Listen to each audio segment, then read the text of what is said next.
Hello, my name is Kala Dikibo and I am a procurement consultant at Telso Consulting. Procurement Express have asked me to talk to you a bit about RFQs or requests for quotations.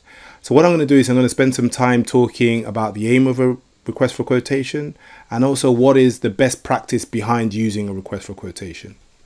So the aim of an RFQ is to seamlessly standardize items from reliable suppliers at the best price.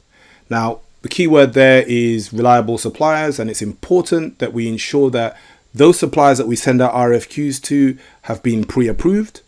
And by pre-approved, I mean we have assessed their capability to supply and their capacity to supply, so that if a particular supplier is awarded a contract, we do know that they have the ability and the potential to supply.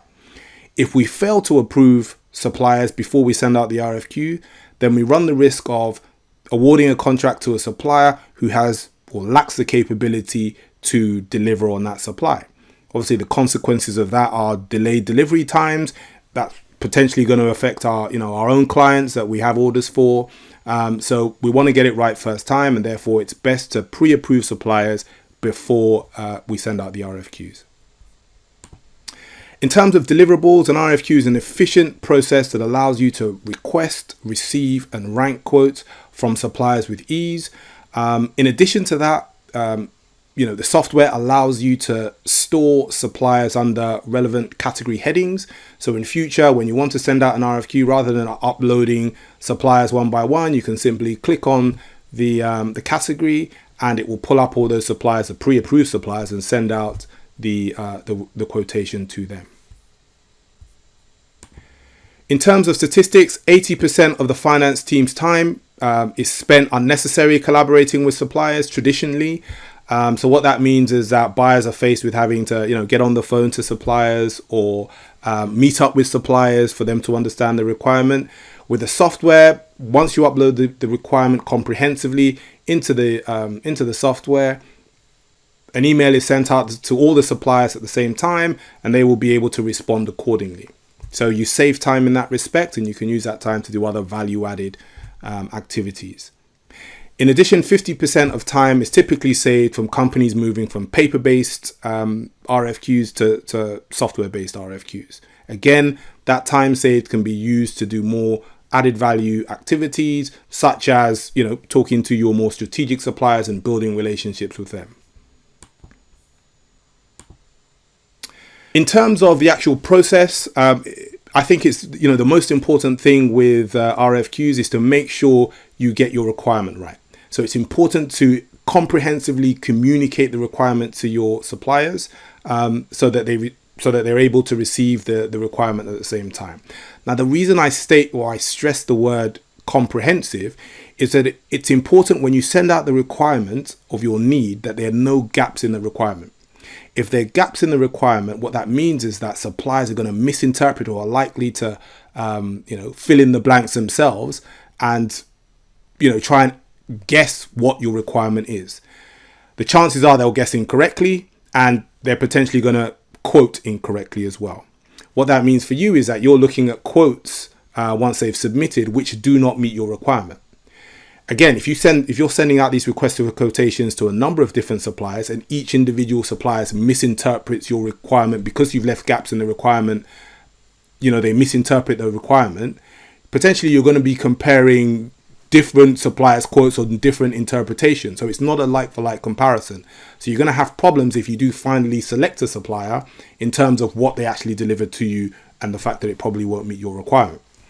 In addition to that, from a compliance point of view, RFQs allow you to, as I said earlier, approve your suppliers and make sure that the only suppliers that RFQs are sent out to are those that are approved and those that can meet your requirements. It also gives you the opportunity to look at diversity of suppliers, to ensure that you have a good spread in terms of new suppliers, existing suppliers, and so on.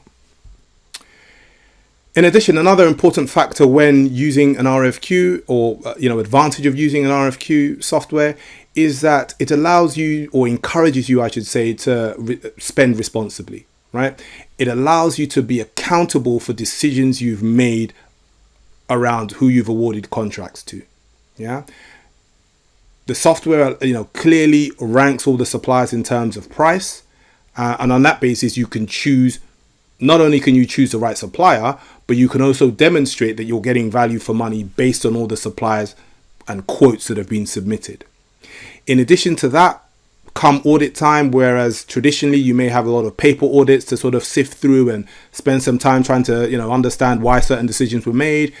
With an RFQ software, it's a lot easier to just retrieve,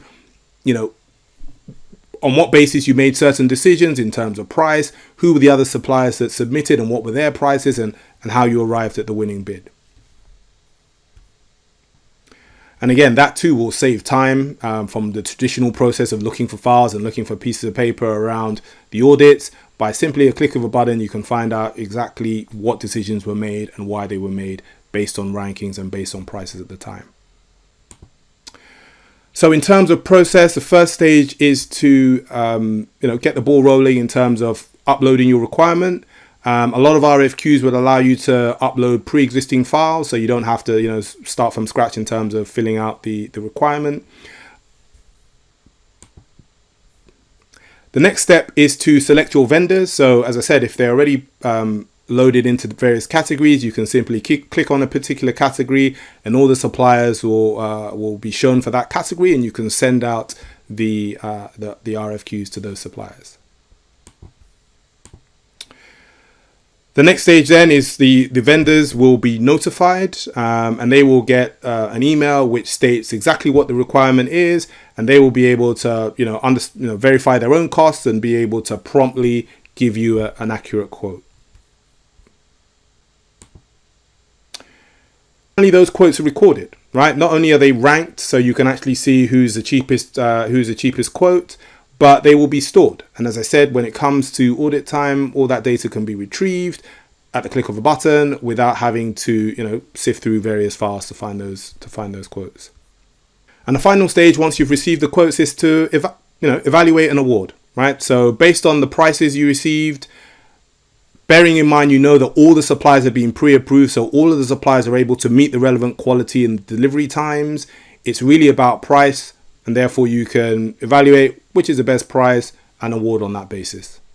So that, in a nutshell, is an RFQ. So thank you very much for listening to this brief presentation. If you have any questions, I will be more than happy to answer any of your questions and provide you any additional information. Procurement Express have engaged me to provide that service to you free of charge, I may add. So feel free to ask any questions or get in touch and ask any questions. Christoph, the product manager, will also be available to actually show you a demo. So kindly fill in the form on this page and get started. Thank you very much.